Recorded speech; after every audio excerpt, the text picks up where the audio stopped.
Welcome back, seekers of wisdom, to Story Sprints. Today, we're embarking on a journey through time, to a story that unfolds 2.5 millennia ago, amidst the towering peaks of the Himalayas. Picture a magnificent palace, nestled in the foothills, where a king's grand idea was about to shape his son's destiny. In a tale that will challenge perceptions and lead to profound realizations, this is the story of a prince and his pursuit of true meaning. Get ready to explore a tale of privilege, suffering, and the pursuit of enlightenment. This is the journey of the prince who became the Buddha. Stay tuned, because the story is about to begin.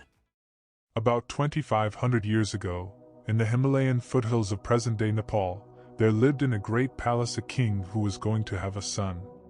For this son the king had a particularly grand idea. He would make the child's life perfect. The child would never know a moment of suffering. Every need, every desire, would be accounted for at all times. The king built high walls around the palace that prevented the prince from knowing the outside world. He spoiled the child, lavishing him with food and gifts, surrounding him with servants who catered to his every whim. And just as planned, the child grew up ignorant of the routine cruelties of human existence. All of the prince's childhood went on like this. But despite the endless luxury and opulence, the prince became kind of a pissed-off young man. Soon, every experience felt empty and valueless. The problem was that no matter what his father gave him, it never seemed enough, never meant anything. So late one night, the prince snuck out of the palace to see what was beyond its walls. He had a servant drive him through the local village, and what he saw horrified him. For the first time in his life, the prince saw human suffering. He saw sick people, old people, homeless people, people in pain, even people dying. The prince returned to the palace and found himself in a sort of existential crisis. Not knowing how to process what he'd seen, he got all emo about everything and complained a lot. And, as is so typical of young men, the prince ended up blaming his father for the very things his father had tried to do for him. It was the riches, the prince thought, that had made him so miserable, that had made life seem so meaningless. He decided to run away. But the prince was more like his father than he knew. He had grand ideas too. He wouldn't just run away. He would give up his royalty, his family, and all of his possessions and live in the streets, sleeping in dirt like an animal. There he would starve himself, torture himself, and beg for scraps of food from strangers for the rest of his life. The next night, the prince snuck out of the palace again, this time never to return. For years he lived as a bum, a discarded and forgotten remnant of society, the dog shit caked to the bottom of the social totem pole. And as planned, the prince suffered greatly. He suffered through disease, hunger, pain, loneliness, and decay. He confronted the brink of death itself, often limited to eating a single nut each day. A few years went by. Then a few more. And then, nothing happened. The prince began to notice that this life of suffering wasn't all that it was cracked up to be. It wasn't bringing him the insight he had desired. It wasn't revealing any deeper mystery of the world or its ultimate purpose.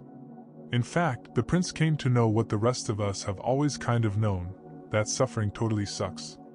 And it's not necessarily that meaningful either. As with being rich, there is no value in suffering when it's done without purpose.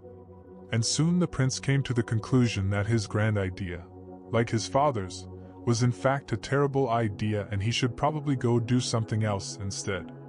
Totally confused, the prince cleaned himself up and went and found a big tree near a river. He decided that he would sit under that tree and not get up until he came up with another grand idea. As the legend goes, the confused prince sat under that tree for 49 days. In that time the prince came to a number of profound realizations. One of those realizations was this, that life itself is a form of suffering. The rich suffer because of their riches. The poor suffer because of their poverty. People without a family suffer because they have no family. People with a family suffer because of their family. People who pursue worldly pleasures suffer because of their worldly pleasures. People who abstain from worldly pleasures suffer because of their abstention. This isn't to say that all suffering is equal. Some suffering is certainly more painful than other suffering. But we all must suffer nonetheless. Years later, the prince would build his own philosophy and share it with the world, and this would be its first and central tenet: that pain and loss are inevitable, and we should let go of trying to resist them. The prince would later become known as the Buddha. And that concludes the incredible journey of the prince turned Buddha, a story of transformation and enlightenment. If this journey resonated with you, consider supporting Story Spritz to help me create more meaningful content. You can now contribute using Bitcoin, the digital currency that's shaping the future. Scan the QR code or find the Bitcoin wallet address in the description to make a donation of any size. Your support fuels my mission to spread wisdom and enlightenment globally. Remember to like, share, and subscribe for more thought-provoking content. Thank you for being a part of this journey, and have a nice day.